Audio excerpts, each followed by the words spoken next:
Bonjour à tous, c'est Ulrich de Frandroid et je vous propose de mettre les mains sur le Honor Magic qui n'est pas sorti en France mais qui est un produit plutôt surprenant.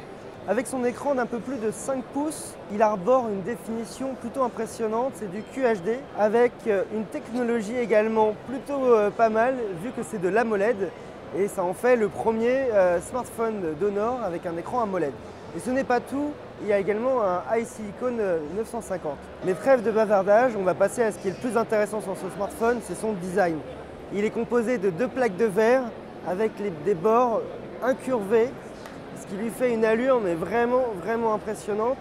On a donc tout un contour en métal anodisé, donc sûrement de l'aluminium, deux plaques de verre avec aucun élément qui dépasse. Donc le capteur n'est même pas proéminent. D'ailleurs j'ai dit le capteur, c'est faux, c'est plutôt les capteurs. On a un double capteur de 12 mégapixels, donc deux capteurs à l'arrière qui ne dépassent pas du tout du design.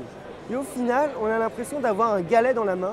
C'est comme ça que l'avaient défini les premiers testeurs, les premiers médias à avoir pu le tester en Chine en décembre dernier. Et finalement, il a des dimensions qui sont super agréables en main, malgré un écran qui est quand même plutôt grand, d'un peu plus de 5 pouces. Pour le moment, il est réservé au marché chinois.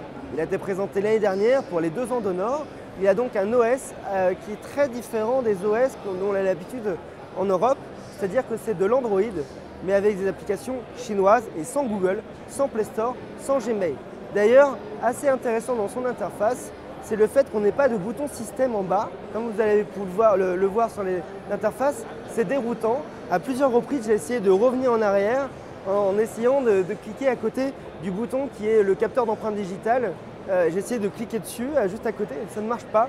C'est-à-dire qu'en fait, les boutons de retour en arrière sont directement dans l'interface, un peu comme ce qu'on a chez iOS. D'ailleurs, l'OS que Honor a développé pour Honor Magic est très proche de iOS. On trouve quelques touches par-ci par-là, d'icônes, d'animations, d'interfaces qui nous font penser à iOS. C'est vraiment un téléphone qui a été conçu pour le marché chinois. Va-t-il sortir en France? Ce n'est pas du tout sûr. La réponse officielle d'Honor, c'est non.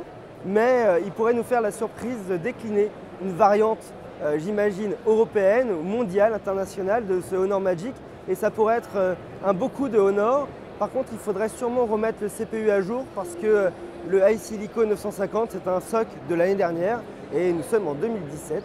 On aura plutôt tendance à opter pour le 960 ou les nouvelles générations de iSilicon.